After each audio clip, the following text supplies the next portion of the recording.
Hey, salut à tous, bienvenue sur Garage Bagnole et Rock'n'Roll. Aujourd'hui, j'utilise cet outil pour régler le parallélisme du train avant de la Twingo. C'est parti!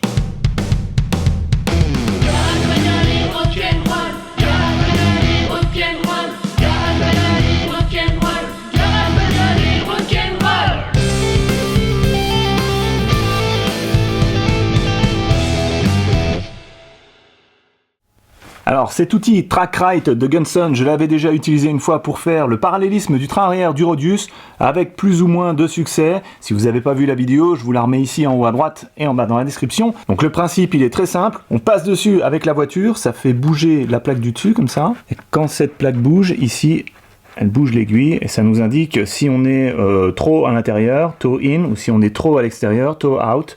Et puis il y a une zone ici au milieu, OK, où là le réglage est acceptable. En plus de ça, j'ai ici la RTA de la Twingo où on nous donne les réglages du train avant. Alors il n'y a qu'un seul truc qui se règle sur la Twingo, c'est le parallélisme. Tout le reste de la géométrie c'est fixe. Mais bon, on a les angles quand même si on veut mesurer et vérifier la géométrie. Et pour le réglage du parallélisme, la tolérance est de 1 mm ou 10 minutes. Alors 10 minutes converties en décimales, parce que sur l'outil, les angles sont exprimés en décimales, ça fait 0,17 degrés. Donc ici, au centre, on a 0, là 1 degré, 0,5 ici. Alors 0,17, ben ça fait voilà, ça fait à peu près là. Donc on est bien dans la zone OK ici, un petit peu vers la droite dans la zone toe in. C'est ce que j'espère mesurer et si c'est pas le cas, il faudra que je règle le parallélisme pour que ça arrive dans cette zone. Alors pour utiliser cet outil dans les meilleures conditions, il faut que le sol soit bien plat, horizontal, bien nettoyé. Dans le cas de mon garage, c'est du presque horizontal. Toute cette zone-là, ça fait un petit peu comme une cuvette. Alors j'ai une autre zone dans le garage qui est bien horizontale, bien plane. Elle est juste derrière là, mais il y a un petit problème. La zone bien horizontale, elle commence ici derrière cette ligne. Et là, vous voyez, c'est la jungle. Donc première étape, ranger tout ce bazar.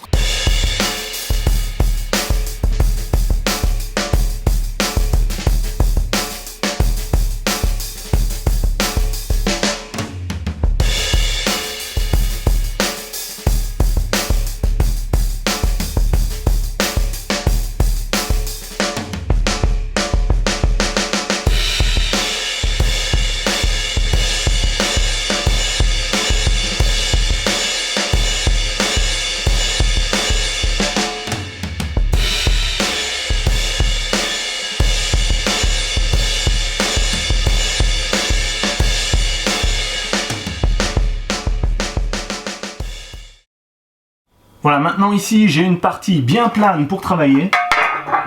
Vous voyez, quand je mets ma règle de maçon, ça va, j'ai pas un gros creux comme j'avais là-bas. Je peux la mettre dans n'importe quelle direction, ça se passe bien. Cool! Alors ici j'ai deux boîtes, ce sont des pièces pour la Hyundai. Alors il y en a pas mal d'entre vous qui m'ont demandé ce qu'elle avait. Alors je vais vous faire un petit spoil. Juste pour vous, attention ça va être rapide. Hop! Voilà. Donc si vous avez trouvé ce qu'il y a là-dedans, vous me le mettez en dessous dans les commentaires. Et là en dessous, j'ai une boîte mystère. Pareil, si vous devinez ce qu'il y a dans la boîte mystère, vous me le mettez en dessous dans les commentaires. Petit indice, c'est aussi pour la Hyundai Accent.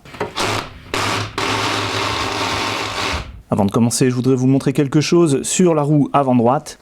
Regardez l'usure du pneu. Elle est asymétrique. On a ici le côté extérieur qui est beaucoup plus usé que ici le côté intérieur. Voilà, donc je ne sais pas si vous arrivez à bien voir. Je vais mettre mon doigt. Donc ici, c'est tout plat comparé à là-bas. Là-bas, on doit avoir encore 3 ou 4 mm de profondeur. Et ici, il n'y a quasiment plus rien. Donc vous voyez, les petites vagues là, elles ont complètement disparu. Alors qu'ici, on les voit encore bien.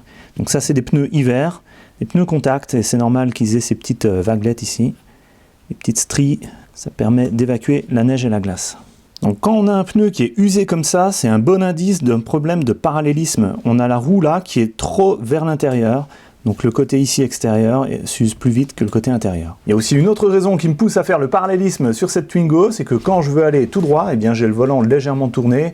Donc ça aussi c'est un indicateur qu'il y a un petit problème dans la direction. Et récemment j'ai fait le changement déroulement habillé avant, je vous remets le lien ici si vous ne l'avez pas vu, et donc après un changement comme ça, c'est toujours bon de refaire un parallélisme. Dans le passé j'avais essayé de faire le parallélisme moi-même, chez moi, en utilisant le système avec des ficelles, qu'on attache, on met la voiture dans un rectangle comme ça avec les ficelles bien parallèles sur les côtés et puis comme ça en mesurant de chaque côté des roues, eh ben, on arrive à régler normalement le parallélisme. Alors j'ai essayé, ça m'a pris du temps et puis au final ça a donné rien de bon. J'avais toujours le volant qui était sur le côté pour aller tout droit. J'espère qu'avec cet outil TrackRite j'aurai un meilleur réglage. Maintenant je vais préparer le terrain, il faut dégripper la biellette de direction parce que oui, tout est rouillé là-dedans comme d'habitude. Pour ça je vais lever l'avant de la voiture, c'est aussi pour bien vous montrer. Vous n'êtes pas obligé de le faire, un réglage de parallélisme ça peut se faire avec la voiture au sol. Ah, et avant de lever la voiture, je vous montre l'autre côté, c'est pareil. Le côté extérieur ici est beaucoup plus usé que le côté intérieur.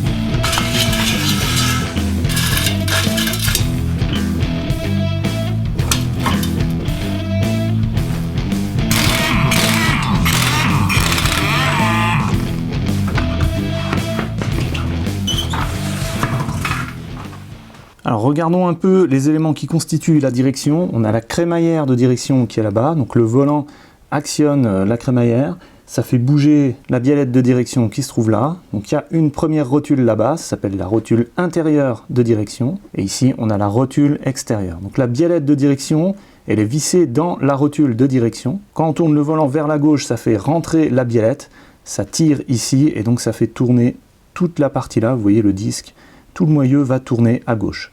Et pareil, quand on veut tourner à droite, ça pousse la biellette dans l'autre sens et ça fait tourner tout l'ensemble moyeu porte-moyeu vers la droite. Donc pour régler le parallélisme, ce qu'on fait, c'est qu'on ajuste l'écartement ici entre la rotule intérieure et la rotule extérieure de direction.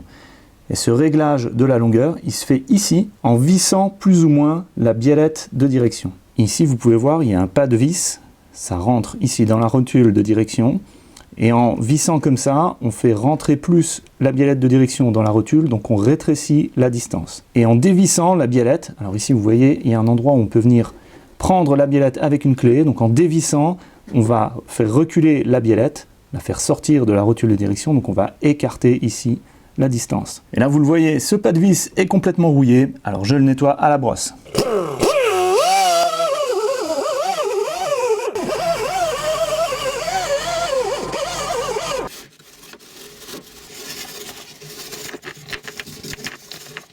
Ok, une fois que c'est bien brossé et que c'est bien brillant, un petit coup de WD-40. Voilà. Et je fais pareil de l'autre côté. Maintenant, je vais débloquer l'écrou ici qui empêche le réglage de se dérégler. Donc pour ça, je prends une clé de 13 que je mets là, ça va tenir la biellette. Et avec une clé de 22 en dessous, je vais essayer de débloquer ça. Évidemment, ça ne vient pas.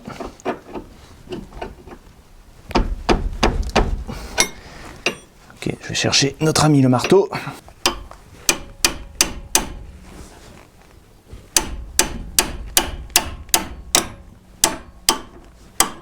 Ok. C'est bien important de tenir ici en haut la biellette avec la clé de 13.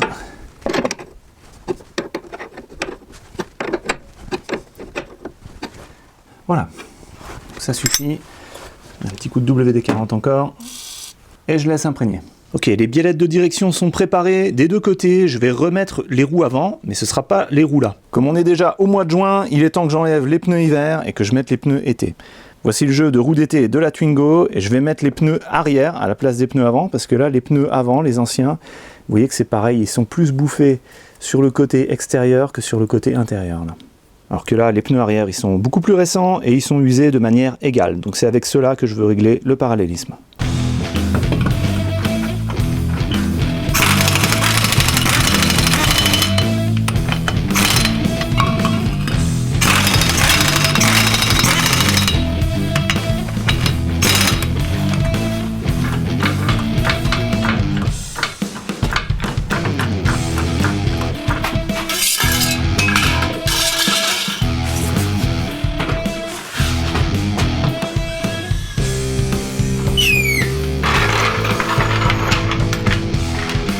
Le moment est venu de régler le parallélisme avec l'outil. Première étape, c'est de gonfler les pneus à la bonne pression. Et la bonne pression, elle est indiquée ici dans la porte. Je vais prendre la recommandation pour la voiture en condition normale, c'est-à-dire 2,1 bar à l'avant.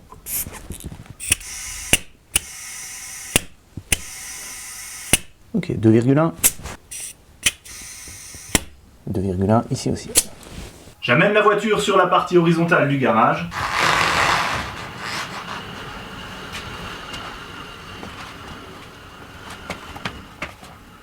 Je commence avec le côté avant droit. C'est très important de bien centrer l'aiguille. Donc il y a un petit peu de jeu. Donc je m'arrange pour que le jeu soit symétrique par rapport au zéro. Ensuite, dans la RTA, on nous dit que ce réglage doit être fait à vide, donc avec personne assis au siège conducteur. Et on nous dit qu'un tour de biellette, ça équivaut à 3 mm, c'est-à-dire 30 minutes. 30 minutes remis en décimales, ça fait 0,5 degrés. Ce qui correspond sur l'outil à une graduation. Donc un tour de biellette, ça fait 0,5, un deuxième tour de biellette, 1, et ainsi de suite. 1,5, 2. Donc ça va être un réglage très précis, hein. Il suffit de tourner un tout petit peu la biellette et ça fait tourner beaucoup la roue. Et pour faire ce réglage le plus précisément possible, il va falloir faire des lectures précises aussi. Et donc pour ça, je vais faire plusieurs passages sur l'outil et puis essayer de faire une moyenne des lectures obtenues. Ok, première lecture, le volant est bien droit et je pousse la voiture sur l'outil. Il faut que je prenne de l'élan.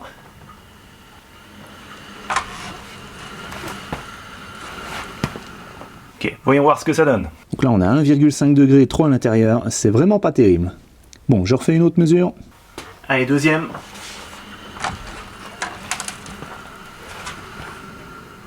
Ok. Et là on est à un petit peu moins d'1,5. Allez, une troisième mesure.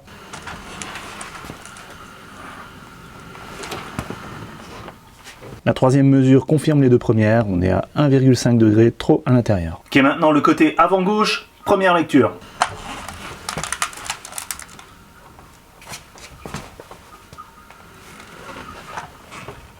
Donc là, on est trop à l'intérieur de 1 degré. Ok, deuxième lecture. Deuxième mesure de l'angle, on est à un petit peu moins de 1 degré trop à l'intérieur. Troisième.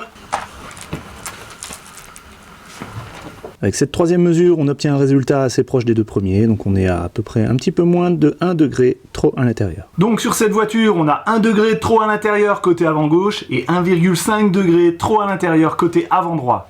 Donc ça explique pourquoi les pneus râpent côté extérieur. Alors comme on sait qu'un tour de biellette ça fait 0,5 degrés, eh bien la roue avant gauche, la biellette je vais la tourner de 1 tour et demi, ça va la rapprocher du zéro. Et la roue avant droite, là je vais carrément faire 2 tours de biellette. Et ça va ouvrir l'angle des roues avant. Alors je vais essayer de faire ce réglage de parallélisme en gardant les roues au sol. Donc d'abord, je tourne les roues avant. Enfin, la roue avant gauche, je la tourne comme ça, pour pouvoir accéder facilement à la biellette qui est là. Ensuite, je prends un sac plastique que je plie. Voilà. Et je vais amener la roue dessus. Comme ça permettra de pivoter facilement. Alors je dévisse un petit peu plus l'écrou qui est là.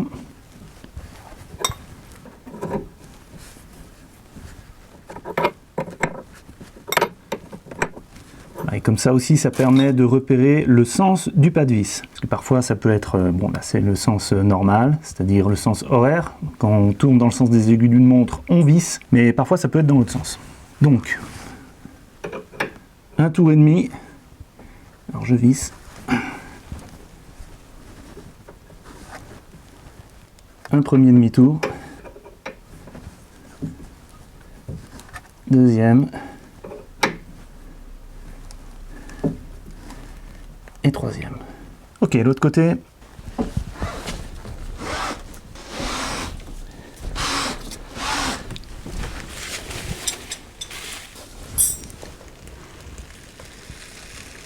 Ok, ici pareil, j'écarte l'écrou. Et je visse, alors 2 tours. Un demi. Un tour,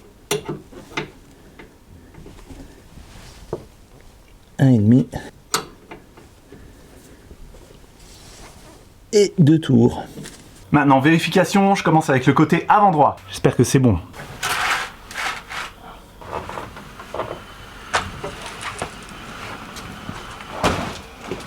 Alors, surprise. Et c'est une catastrophe. Maintenant, on est complètement trop en dehors. Ok, deuxième mesure, côté avant droit. Ok, là pareil, c'est trop ouvert. C'est un petit peu moins pire qu'avant. Il faut au moins que je fasse une troisième mesure. Allez, troisième. Et là, c'est trop ouvert, 1,5 degré. Côté avant gauche maintenant, première mesure. Et là aussi, on est beaucoup trop en dehors, 1,5 degré. Allez, encore une. Et là, c'est pareil, 1,5 degré, trop ouvert. Il y a quelque chose qui cloche. Tous mes calculs étaient justes. Normalement, à cette heure-ci, j'aurais dû être le maître du monde. Alors, réfléchissons. Si les deux roues sont trop pincées, c'est-à-dire trop tournées vers l'intérieur, quand on passe sur la plaque sur un côté, alors effectivement la roue là va décaler la plaque vers l'extérieur, mais l'autre roue va aussi faire en sorte que tout l'avant de la voiture se décale un petit peu sur le côté comme ça. Donc, la mesure qu'on a d'un côté, elle reflète aussi un petit peu le décalage de l'autre côté. Alors là, je pense que mon calcul était juste, mais simplement, j'avais pas pris en compte ça.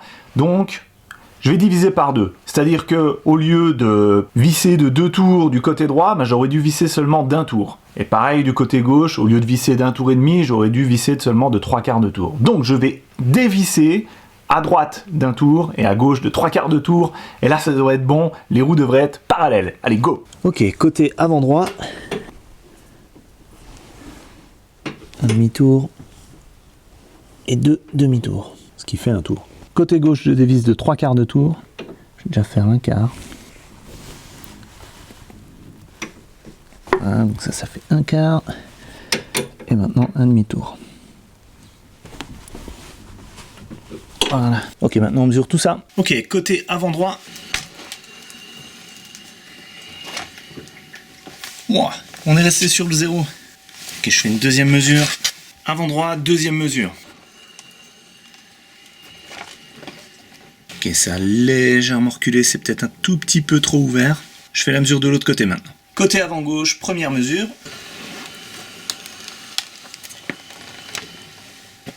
De ce côté-là, on est un petit peu trop à l'intérieur. Je vais refaire une deuxième mesure. Donc là, on est définitivement trop à l'intérieur. Je vais régler le côté là d'abord. C'est un petit peu trop tourné vers l'intérieur, donc je vais visser la biellette pour rapprocher un petit peu le côté là et ouvrir un petit peu plus la roue. Donc là, je vais visser quelque chose comme 1/4, peut-être un peu moins.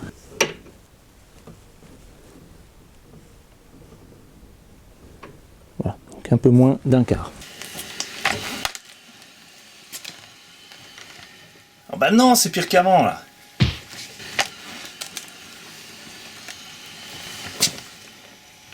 Bon, ça a l'air d'être pire qu'avant. Je vais mesurer l'autre côté maintenant. Ok, alors c'est normal que ce soit pire qu'avant, puisqu'en fait, c'était pas trop en dedans qu'elle était. Trop en dedans, c'est de ce côté-là, to in. En fait, c'était trop en dehors. Donc, il va falloir que j'annule ce que j'ai fait et puis que je corrige de nouveau.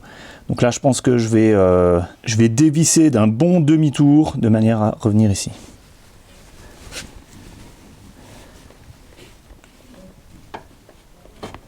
Allez, on mesure. Ah, bah c'est déjà mieux. On est encore un petit peu trop en dehors. Donc je vais encore dévisser la biellette un petit peu. Voilà, moins d'1/4 de tour.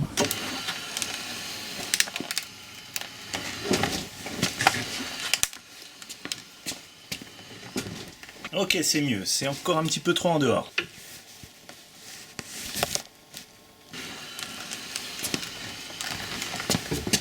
Donc là, je suis légèrement à l'intérieur. C'est pas mal. Je vais vérifier l'autre côté maintenant.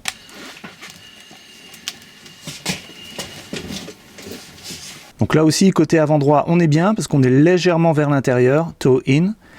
Donc là, c'est très très bien comme ça. Vérification, côté avant droit. Ok, côté avant gauche, vérification.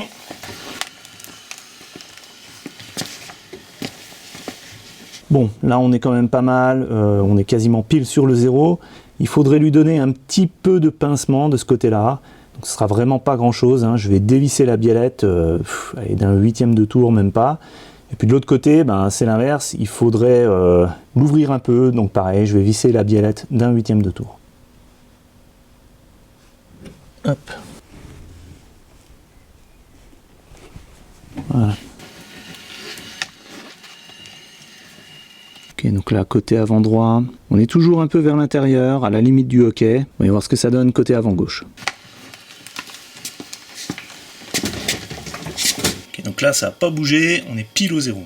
Et je pince encore un peu plus le côté avant gauche. Ok.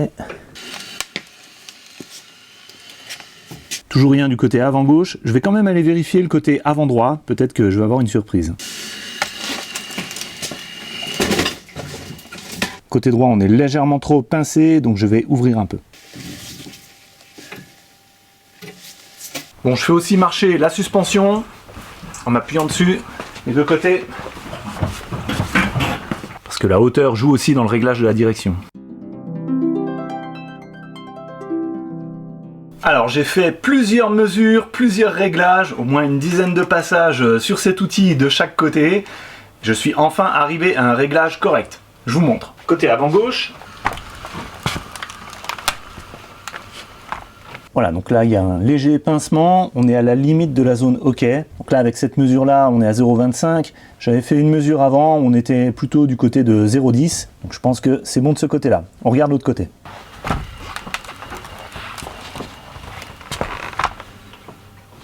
Donc là aussi, on est du côté pincement, two in, et puis on est aussi à la limite de la zone OK, donc plutôt 0,25 là. Et pareil, j'avais fait une mesure avant où c'était un petit peu plus vers le centre. Pour éviter que tout ça se dérègle, eh ben on va resserrer l'écrou tout en maintenant la biellette.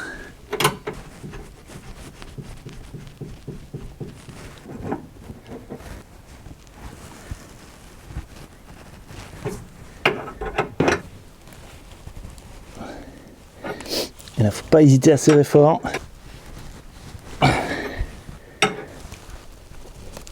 Voilà. Ok, pareil de l'autre côté.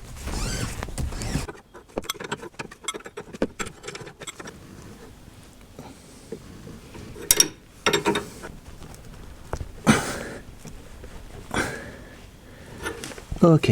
Ok, dernière mesure pour être sûr. Avant gauche. Ok, ça va. Avant droit. Ok, c'est nickel du côté là. Ok, maintenant on va tester ça sur route. Alors les sensations sont très très bonnes. Ça tourne bien. La direction réagit très bien. Et pour aller tout droit, il suffit d'avoir le guidon droit. Et oui, parce que c'est une Twingo, on parle de guidon. Voilà, donc c'est vraiment... Ça réagit très très bien. Gauche, droite. Bon, ok, j'ai encore le voyant ABS allumé, mais je vais régler ça. Donc vraiment, la sensation est bonne, la direction répond bien. Gauche, droite. Pour aller tout droit, le volant est bien droit. Ok, on retourne au garage. Dernier truc, avant de conclure cette affaire, je vais relever la profondeur du profil ici au niveau de l'extérieur de chaque pneu. Pourquoi pas aussi côté intérieur. Et dans 5 ou 6 mois, je referai une mesure et puis je vous dirai si le pneu a été usé inégalement, si ça continue à bouffer à l'extérieur ou pas. Avant droit extérieur 4,92 mm. Rainure intérieure 5,7 mm. Avant gauche extérieur 4,8 mm. Rainure intérieure 5,87 mm. Pour que ce soit parfait, je graisse la biellette et visser toujours au doigt. Et je fais aussi sur l'écrou. Pareil de l'autre côté. Parfait. Voilà, un problème de plus sur la Twingo de résolu. J'espère que cet outil a fait le travail et puis que les pneus vont arrêter d'être bouffés par l'extérieur. D'ailleurs, bon, les pneus étaient avant les anciens. Je vais les changer et puis je les remettrai à l'arrière. Sur une voiture à traction avant, il faut toujours avoir les pneus les plus récents, ceux qui ont le profil le plus profond, les meilleurs pneus en fait. à l'arrière. Pourquoi ça? Tout simplement parce que en cas d'aquaplaning, il faut surtout pas perdre le contrôle de l'arrière de la voiture, sinon on va direct dans le décor. À vous de me dire dans les commentaires ce que vous pensez de ça. Et si vous cherchez les outils et les produits que j'ai utilisés dans cette vidéo, dont le Track-Rite, je vous mets tous les liens en dessous dans la description. Je vous dis à la prochaine sur Garage Bagnole et Rock'n'Roll.